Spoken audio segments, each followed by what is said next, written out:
inferior, medio y superior. En la etapa superior de la barbarie ya estaba la agricultura, ya había evolucionado. Había desarrollado. Claro, pero era hombre naturaleza. Ahí, en la etapa superior, ¿no?, de la barbarie, surge un grupo de hombres, una clase que ya no quería hacer contacto con la naturaleza, sino quería controlar al hombre y a la naturaleza. Ahí nace el Estado. Ahí nace la propiedad privada y la primera forma de explotación, que es la esclavitud y la lucha de clases, ¿no? Los esclavos por recuperar y los esclavistas por mantener lo que le han quitado. Ahí nace la monarquía, nace... No, claro, ahí nacen los reyes, los esclavistas y los esclavos. ¿Cuánto duró esa sociedad? 5.000 años. Y luego, producto de la evolución, el esclavo se transforma en siervo y el esclavista en señor feudal, y surge el Estado feudal. Primero el Estado esclavista, luego el Estado feudal, donde el señor feudal reprime al siervo a través de la servidumbre, con la monarquía absoluta, con la iglesia. Pero la iglesia surge, ya había surgido con la sociedad esclavista. Ahí surge a sangre y fuego. La iglesia entra con el Imperio Romano, con Roma. No. La iglesia surge en la esclavitud, cuando se divide la sociedad. Ahí. ¿Quién reprimía? Reprimía el esclavista al esclavo, con la iglesia. ¿Me dejo entender? Después, cuando pasó a la segunda sociedad, a la tercera sociedad, que es el feudalismo, el señor feudal reprime al siervo con la monarquía absoluta y la iglesia lo reprime. ¿Cuánto duró esa guerra? 1000 años, y luego se transforma en capitalismo. El siervo se transforma en obrero y el señor feudal en burgo capitalista, lo que ahora estamos viviendo. Cerca de 300 años. Ahí se ve el Estado esclavista, feudal y el Estado burgués. Jaime, ¿cuál fue primero entonces? ¿El Estado o la propiedad privada? No. ¿Cómo es este proceso? El hombre al dividir la sociedad, surge la propiedad privada con el Estado. O sea, el hombre aparta a la mayoría porque va tomando esos recursos y ahí ellos hacen el Estado. Las instituciones para reprimir, ese es el Estado. Estado es la superestructura de una clase. En este primero de los esclavistas, luego de los señores feudales y ahora del capitalismo. Ahí no está el Estado burgués. ¿Quién ha hecho el Estado? San Martín me lo ha hecho. Ahí están las instituciones. Y la clase dominante es la que controla ¿quién? Los burgos. Jaime, antes que llegue San Martín, ¿cómo era el Estado? Porque era un virreinato. No. Antes que llegue San Martín Había una guerra entre los terratenientes con el virreinato. Llega San Martín y los emancipan los terratenientes, pero no al pueblo. Y con los terratenientes hace el Estado, la Carta Magna y el aparato militar.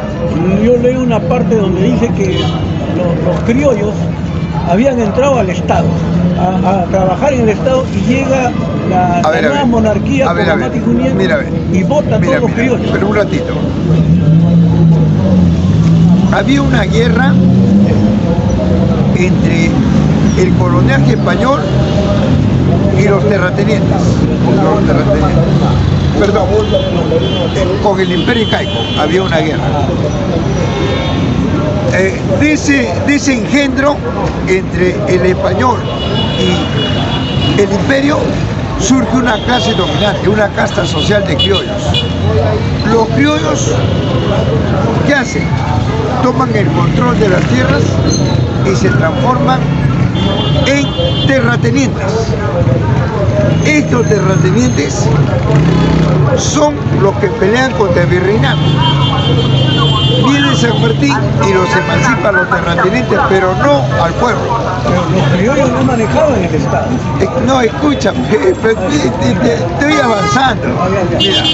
Mira, no había Estado burgués, sino que había una guerra entre el Imperio Incaico y el coloniaje español.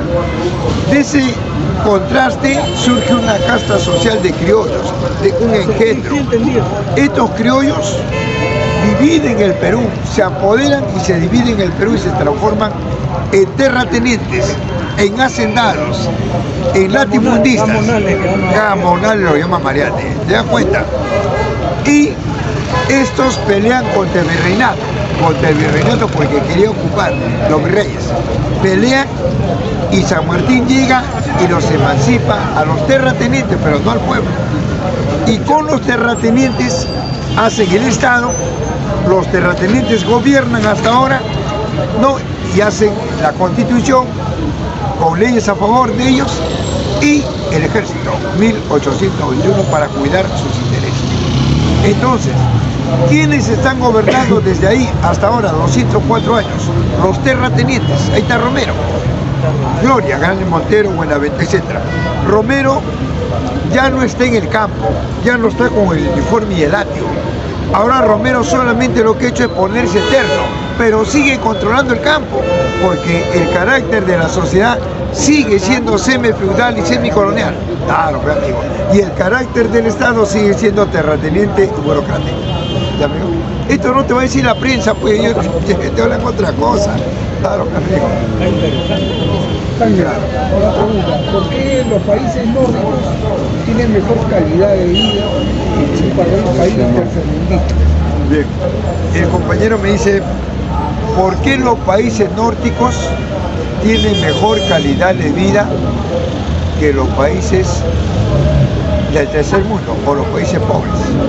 Bien, mira, por ejemplo, un país nórdico, Finlandia, Suecia, Dinamarca, Noruega, etc.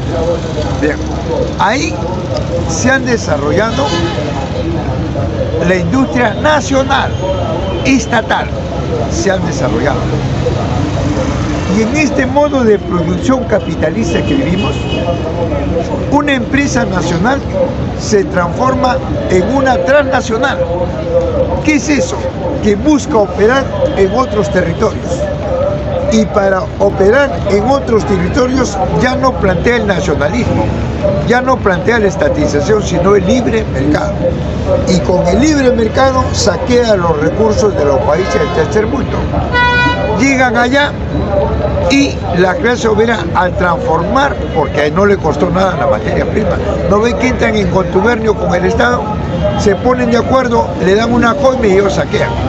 Entonces, allá le pagan un poco mejor a su trabajador de lo que roban a otros países. Entonces, los obreros allá están mejor pagados, pero eso no es, pues, emancipación. Jaime, pero hay una cosa de que en cuestión de salud, educación, y hasta un obrero se da el lujo de venir acá a Sudamérica, si se recurre a un obrero, sí, porque los millonarios no llegan acá, llegan a Machu y ahí vuelan. No, estoy de acuerdo contigo, pero ¿quién le paga a ese obrero? Le paga 7 obreros de los países del tercer mundo. ¿Te das cuenta, amigo? Eso, pero eso no es desarrollo. No es desarrollo. Sí, pero yo te digo, a medida que se van emancipando los países, ¿cómo quedan los países nórdicos? ¿Cómo quedan? ¿Te das cuenta, amigo? ¿Por qué? Pero si estarían desarrollados, seguirían como tal. Pero no, estas son dádivas que les dan, estipendios por el momento, para que se mantenga la burguesía. Jaime, para continuar la secuencia, empezamos del Estado. ¿El mismo concepto que usted tiene del Estado es el mismo concepto que tienen los liberales? No, no. Para los liberales es desarrollo. Para los liberales es desarrollo. Claro. Y ellos dicen, si tú quieres ser igual que el capitalismo, estudia, trabaja y eso es falso. ¿Por qué? Porque el estudio, el trabajo está sometido a leyes, a normas que te impiden que tú te desarrolles. Es como la historia fantasiosa que cuenta de Romero, que vendió sombrerito, vendió... no. Estupidez. Claro, cuando forman el Estado y le quitan todas las tierras. Claro, así es, amigo. Mira, cualquier millonario de esa manera. En este sistema capitalista, nadie se hace rico trabajando. Produciendo es una mentira. Carajo, lo dicen los grandes analistas. Porque mira, ve, si ellos se hubieran hecho trabajando, no habría pobres ni ricos, no habría. Ellos se han hecho explotando. Ay, pero ellos dicen que la creación del Estado fue un acuerdo, ¿no? Para poner orden al desorden que había, ¿no? O sea, si no hubiera un Estado como ente organizativo, ¿cómo se viviría sin Estado también? Quiere decir que antes del Estado no había explotación del hombre por el hombre. O había explotación del hombre por el hombre antes del Estado. Y con el Estado ya no hay explotación. No, pero eso es lo que tú me has dicho. Yo estoy hablando del Estado como antes había un desorden y ahora hay un orden. Eso es lo que me acaba de decir, ¿o no? Me refiero al sistema organizativo.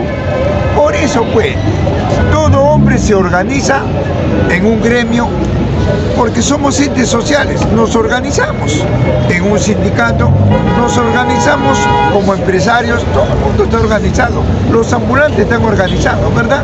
Pero yo te pregunto, yo te hablo sobre la explotación del hombre por el hombre. Ah, ya, estoy hablando del sistema organizativo. De eso se trata. Yo tengo una pregunta. Sí. ¿Cómo combates la inseguridad?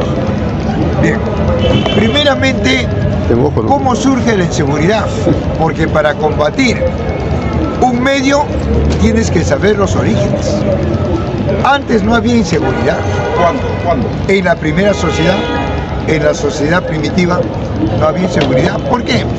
Porque el hombre tenía la naturaleza en sus manos.